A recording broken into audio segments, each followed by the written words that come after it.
바람이 거세게 몰아치는 바다의 물결이 포효하며 전함을 흔들고 있었습니다. 스페인 무적함대의 선봉선 위에서 지휘관들은 차가운 땀을 흘리고 있었습니다. 130척의 거대한 함대가 펼쳐진 광경은 그 자체로 위압적이었지만 그들은 알지 못했습니다.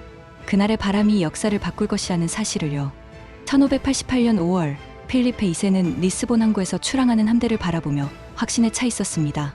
유럽을 카톨릭으로 통합하고 엘리자베스 1세를 왕좌에서 끌어내릴 그날이 머지않았다고 믿었죠.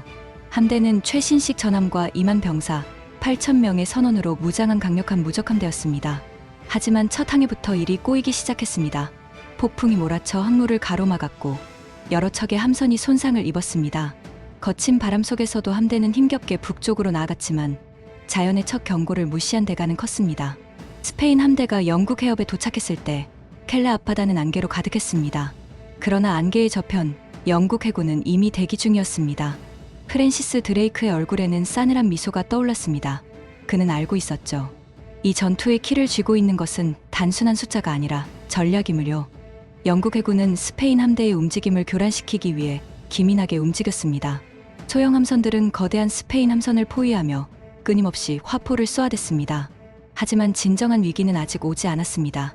7월의 어느 밤 스페인 함대는 켈레 항구에서 숨을 고르고 있었습니다. 그때 멀리서 어둠을 가르며 다가오는 선박들이 보였습니다.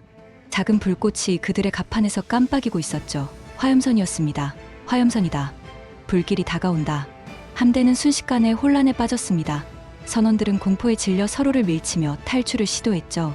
불타는 선박들이 점점 가까워지자 지휘관들은 진영을 유지할 시간을 잃어버렸습니다. 함선들은 부딪히고 혼란 속에서 서로의 길을 막았습니다. 스페인의 완벽했던 방어선은 그렇게 무너졌습니다.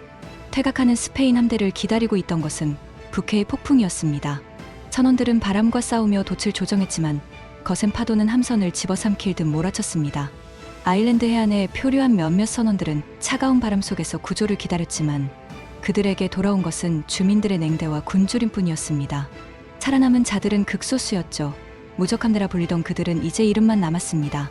대항해 시대의 주도권이 영국으로 넘어가는 순간이었습니다.